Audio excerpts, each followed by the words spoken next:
A religião e o sentido da vida. Desde os primórdios até os dias de hoje, um sentido para nossa existência é perseguido de forma contumaz e exaustiva. Há muitos séculos, filósofos analisam a natureza e o homem, buscando motivos, examinando nuances, desvendando mistérios que conduzam à verdade acerca do que suas percepções lhe impendem. Em uma mão anexa, cientistas observam os fenômenos, criam instrumentos e técnicas das mais variadas que os encaminhem a explicar os fatos que, ao longo dos séculos, tanto nos têm intrigado. Por outro lado, religiosos de todos os naipes perquiriram o transcendental, buscando abrigo no metafísico e na teologia, a fim de encontrar, em outro mundo, as causas e desígnios para o próprio mundo onde vivem. Construíram templos, devotam orações febris, fazem promessas a entidades indetectáveis. Suas expectativas sobre a vida, de fato, ultrapassaram as lindes da que possuem, e seu sentido se encontra, de certa forma, no que virá, a revelia da mera realidade cotidiana. É cristalino que cada um é livre para fazer a expedição que desejar em sua existência, mesmo caminhando em uma trilha por onde nada se pode se saber com o mínimo de certeza. Mas existem questões relevantes aí. As respostas do além só podem ser confirmadas no além. E de lá, ninguém voltou por mais que se diga o contrário.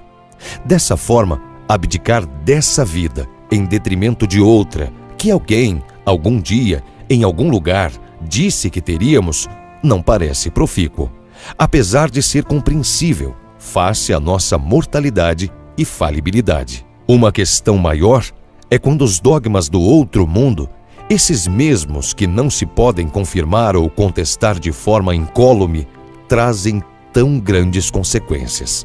Notem que o religioso, em sua busca por um sentido da vida, de uma vida que nunca se confirmou, criou regras para todos, e elas se estendem inclusive para os que se importam apenas com a única vida que tem certeza possuírem. O crente, nesse processo, inventou punições e recompensas eternas, que atingem a todos sem distinção. Ele não só crê nisso, mas afirma que sabe que é verdade. Esse é o seu fito existencial, sua premissa precípua de vida. Na maior parte das vezes, seu credo lhe diz que não basta ser salvo, mas que é preciso aos outros salvar, mesmo aqueles que não desejam ser salvos. E mais uma vez tentam, a todo custo, mesmo ao de vidas que ironicamente aduzem serem sagradas, impor o sentido de suas vidas àquelas que não são as suas próprias. Há o ordenamento da evangelização na maioria dos casos, mas penso que existe um grande coeficiente de covardia aí também. O religioso precisa de aprovação, porque no fundo está coalhado de dúvidas. Carece de confirmação, e é claro que a confirmação nunca chega e nem poderia. Ele necessita que quem está ao lado também haja psicoticamente como ele, avalizando assim a sua própria insanidade fundamentalista. Precisa acreditar em seu narcisismo desvairado, que sua vida, ao arrepio do que aprendeu, não terminará nunca, e isso gera a pior consequência, a de que nada que é deste mundo possa ser tão importante quanto o que vai acontecer em outro mundo.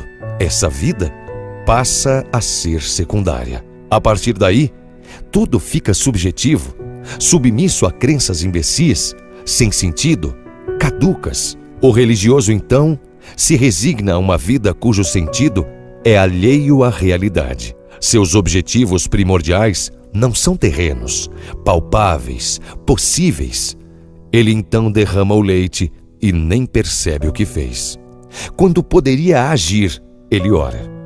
Quando poderia se divertir, desperdiça seu tempo e dinheiro em templos lotados, por vezes falando em línguas ininteligíveis, pateticamente se comunicando com mortos, sacrificando animais em homenagem ao nada, completamente desposado da racionalidade. Quando poderia abraçar as diferenças, ele as rechaça, por força do dogma anestesiante e do medo do pecado filho da puta.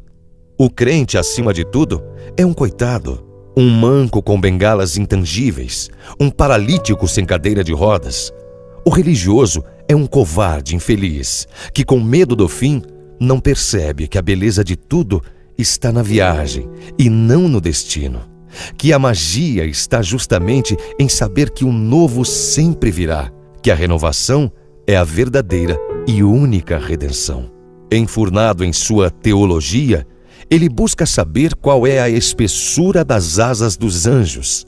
Perde seu limitado tempo se preocupando com santos e com joelhos dobrados e, na esteira disso, vai se furtando a viver a vida em toda a sua plenitude.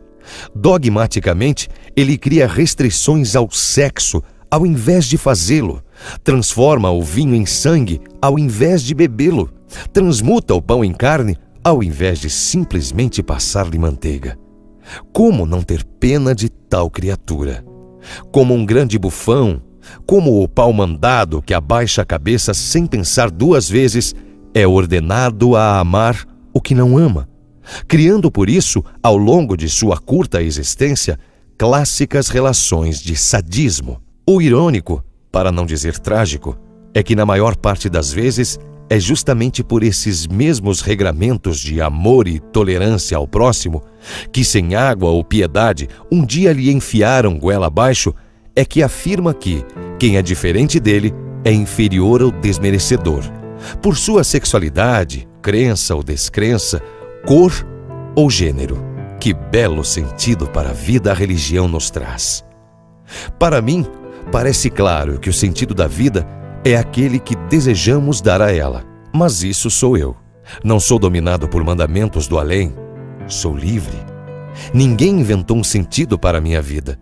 Não permitiria isso. Sou forte o bastante. Sou crescido, adulto. Se encontrar sentido para a vida na música, na literatura, no trabalho, na família, ótimo. O que importa é que ele seja real, intenso, frutífero. A vida é tão bonita que, se prestarmos a devida atenção, podemos ver sentido para ela em coisas triviais. Não é preciso buscar abrigo no ilusório, e isso é espetacular. Vejo o sentido da vida nas rugas, no rosto de meus velhos pais. Vejo o sentido da vida no sorriso ilimitado de minhas sobrinhas. Vejo o sentido da vida no carinho de minha esposa. Vejo o sentido da vida na conversa despretensiosa com meus amigos. Vejo o sentido da vida em saber que no dia em que me for, serei enterrado, fecundando a terra e fazendo a minha parte na perpetuação do maravilhoso e impressionante ciclo de renovação da existência. Não acredito, nem por um instante, que minha alma irá para algum lugar. Ora, nem em alma acredito. Mas isso não me importa. É claro que lamentarei deixar algumas coisas e pessoas para trás, mas isso faz parte do jogo. E é justamente isso que é libertador. Saber que eu acabo e não o contrário. Não sou importante. A vida é. Acreditar que não existe punição ou recompensa divina é a cereja do bolo. Isso traz paz e não ressentimento. Isso é tão óbvio que deveria espancar a vista do mais radical dos religiosos. E quando chegar a hora, se puder me remeter ao que fiz, quero que o sentido que minha vida teve, se houve algum, seja aquele que eu quis dar a ela. Saber que fiz o que minha consciência me mandava, apenas ela. Sem medos, sem um pai dominador, tirânico e castrador que não me deixava crescer e que me vigiava em todos os minutos em que vivi. Mas na cada vez mais improvável possibilidade de estar errado e, se no momento final vier a descobrir que me enganei e me deparar com um ser maior a me pedir contas e explicações do sentido que dei à minha vida, alheio às suas instruções, de certo terei algumas coisas a lhe dizer antes de ser enviado direto para a fornalha. O direi que não podia ligar menos para o que ele achava ou ordenava. O direi que vivi livre e que morri livre. e que ele pode se danar com seus nécios regramentos. Ou direi que se desejava dar algum recado ou tinha missões a cumprir, então ele é o maior dos incompetentes e o pior dos pais. O direi até o fim que não há sentido em viver a própria vida pelo sentido da vida de outros. E farei tudo isso sentado, com as pernas para o alto, com um copo de uísque em uma das mãos e apontando o dedo médio em riste da outra mão para a sua insignificante, genocida e inerte face metafísica. Texto de H.P. Charles.